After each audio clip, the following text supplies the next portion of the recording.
মই গা ধুই আহি পালো তহঁতৰ কিয় কাটে হোৱা নাই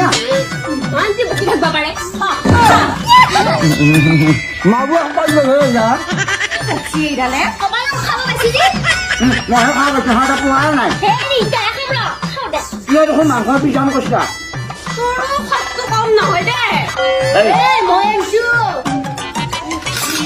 কি কৰি নাই তুমি শুনছা কিবা খং মোক গোটেইখিনি ময়ে খাম বঢ়িয়া হৈছে তেওঁ দুইটা দৈত্য আহি আমাৰ ঘৰতে লগ লাগিল নেকি মই সেইকাৰণে এনেকুৱা শান্তিহীন হৈ আছো খাব নাপাওঁ মই বিহু মঞ্চত অনুষ্ঠান পৰিৱেশন কৰি ঘৰলৈ উভতি আহোঁতে কোনোবা দুষ্কৃতিকাৰীয়ে অসমৰ জনপ্ৰিয় ইউটিউবাৰ খিতেকাই খ্যাত দীপজ্যোতি ডেকাক পিছফালৰ পৰা আক্ৰমণ কৰিছে।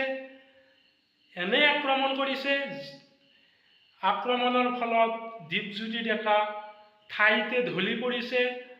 পিছত দীপজ্যোতি ডেকাৰ কি হৈছে তাক জানিবলৈ আপোনালোকে চাব লাগিব এই ভিডিঅ'টো।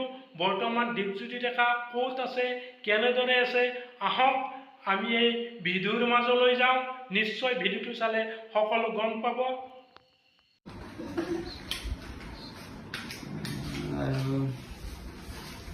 নমস্কাৰ, সকলো ভালে আছেনে? বহুত দিন আপোনালোকৰ মাজত যাব পৰা নাই। আজি 6 দিন হ'ল হস্পিটেলতে আছোঁ। কালি যি হেৰিৰ পৰা ওলালোঁ ICUৰ পৰা, এতিয়া বৰ্তমান বেডত আছোঁ। চেলাইন দি আছে দিনত 10টাকৈ। আৰু আপোনালোকক চববিলাক ভিডিঅ' দেখাই থাকিব পৰা নাই। সিহঁতে কি কৰি আছে মই গম পোৱা নাই। আৰু বাইদেৱে বাৰু ইয়াত বেজি দি আছে। আপোনালোকক চববিলাক ভাল হোৱাৰ পিছত কথা কৈ আছোঁ বাৰু। এতিয়া অসুস্থ হোৱা নাই মই। এতিয়াতো মেইনলি বেছিকৈ প্ৰব্লেমটো ক'ত হৈ আছে? হাতত হৈ আছে, হাতখনত জোৰ নাপায় একেবাৰে। আৰু নাভডাল কাটা গৈছে বাটলেদি। তাৰপিছত আৰু এইফালে মাথাত আছে। আৰু এইখিনি বৰ্তমান ফটকৈ বহি বহি উঠিলে দুৰ্বল লাগি যায়। বহুত তেজ গেছি নহয় জানে। পিছফালৰ পৰা মাৰিলা দেখি আগফালৰ পৰা মাৰিব নোৱাৰিলা। আৰু যাতে এনেকুৱা কাৰো লগত এনেকুৱা সংঘটিত নহয়, দুখীয়া যাতে শাস্তি পায় তাকে পুলিচ প্ৰশাসনক আহ্বান জনালোঁ। আৰু এনেকুৱা মোৰ নিচিনাকৈ যাতে কোনো এনেকৈ কষ্ট খাই থাকিব লগা নহয়। আৰু আজিকালি মানুহ এতিয়া হেৰি নোহোৱা হৈছে, কি বুলি কয় এইটো, মৰম দয়াটো নাই। আজিকালি মানুহে মাৰ বুলিয়ে মাৰে, কাটো বুলিয়ে কাটে। এতিয়া কাক কি কৰিম? এতিয়া কিনকে মানুহ চলা ফুৰা কৰিব? মানুহ এতিয়া আমি বাহিৰত গ'লে এতিয়া আক্ৰমণ কৰে।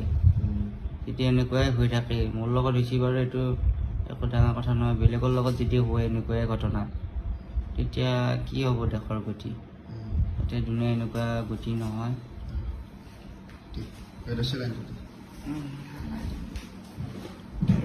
4-5টা চেলাইন দিনত বাইদেউ 10টামান যায় নেকি? দিনত 10টামান চেলাইন বেজি।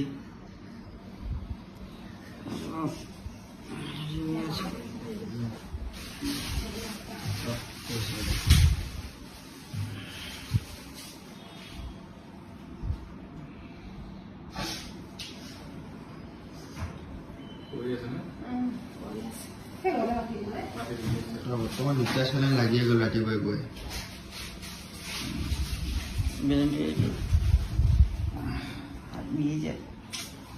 ৰাতিপুৱাই গৈ চেলাইনটো দিলে তেজটো গোট খাই যায় না, হৈ যায়। ঠাণ্ডা হৈ যায় না? বিৰাট বিহুৱে হাতটো কালি ফুলি গৈছে। এটা ঠাইতে 10টা-12টাৰ পুৰা কাৰা বেজি দিয়ে, চেলাইন দিয়া কৈছে না। বেনীটো এইটো লৈ থ'ব লগা হৈছে। আকৌ বিচনাটো ধুই পোৱা নাই। এতিয়া বাহিৰত কি হৈ আছে কি হোৱা নাই মই একো গমে পোৱা নাই। বহুতে ফোন কৰি আছে, কাৰো মেছেজ ফোনৰ ৰিপ্লাই দিব পৰা নাই। কোনো বেয়া নাপাব, ভালে থাকিলে মই আপোনালোকৰ লগত কথা পাতোঁৱে। আমি মানুহৰ লগত থকা মানুহ, এতিয়া এনেকৈ থকা পাই মোৰে অলপ কষ্ট হৈছে। ৰাইজৰ লগত থকা মানুহ যিহেতুকে এতিয়া প্ৰগ্ৰেম আছে। আৰু এনেকুৱা গতি যাতে কাৰো লগত নহয়, তাকে দুখীয়া যাতে শাস্তি পায়, এইখিনিয়ে ক'ব লগা। আপোনালোকক ভাল হ'লে চববিলাক মই ক'ম বাৰু। আজি আমি ৰাতিপুৱাই আপোনালোকক সিহঁতো আছে গোটেইকেইটা খাবই বেছি আৰম্ভ হ'ল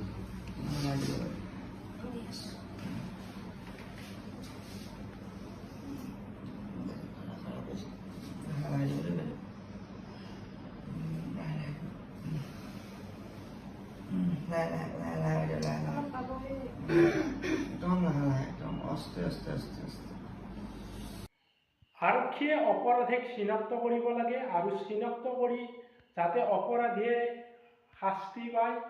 দীপজ্যোতি ডেকাৰ আমি ন্যায় পোৱাটো অসমবাসী ৰাইজে বিচাৰিছোঁ আৰু দীপজ্যোতি ডেকা যাতে সোনকালে সুস্থ হৈ উঠে নিশ্চয় অসমবাসী ৰাইজে দীপজ্যোতি ডেকাৰ হৈ প্ৰাৰ্থনা কৰিব ভগৱানৰ ওচৰত। আৰু আপোনালোকে নিশ্চয় ভিডিঅ'টো চাই সকলো কথা গমেই পালে। যদি মোৰ চেনেলটোত নতুনকৈ আহিছে নিশ্চয় মোৰ চেনেলটো ছাবস্ক্ৰাইব কৰি দিব আৰু দীপজ্যোতি ডেকাৰ হৈ নিশ্চয় এটা কমেণ্ট বক্সত কমেণ্ট কৰি জনাব আৰু ভিডিঅ'টো আপোনালোকে যিমান পাৰে সিমান শ্বেয়াৰ কৰি দিব। জয় আই অসম। যিহেতু দীপজ্যোতি ডেকাৰ কাৰণে এই ভিডিঅ'টো বনাইছোঁ নিশ্চয় অসমবাসী ৰাইজে যাতে প্ৰত্যেকে এই ভিডিঅ'টো পায় তাৰ কাৰণে মই দ্বিতীয়বাৰৰ কাৰণে কৈছোঁ নিশ্চয় আপোনালোকে এই ভিডিঅ'টো যিমান পাৰে সিমান শ্বেয়াৰ কৰি দিব যাতে দীপজ্যোতি ডেকা অপৰাধীয়ে শাস্তি পায়, দীপজ্যোতি ডেকাই ন্যায় পায়। আছে গোটেইকেইটা খাবই বেছি আৰম্ভ হ'ল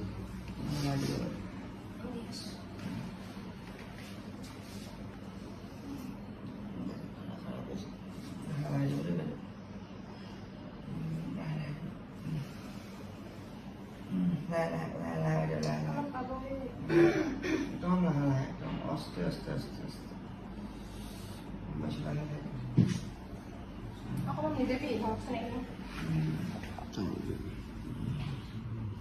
ফুলি যায় হাত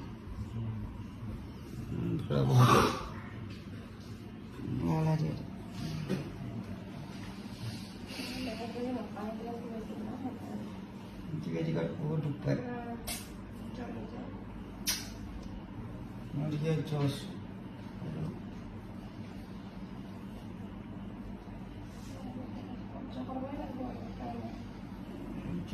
এটা বেমাৰটো ভাল হ'ব বিনা কামত চাইছোঁ বাৰু বিনা দেখি মানুহ এটা ইমান কষ্ট কৰি থাকিব লগা হৈছে। এই হাতখনতে চাৰ্জ কৰিলা হেৰি এইখিনিত দিছে এই শিৰতে দি আছে 10টামান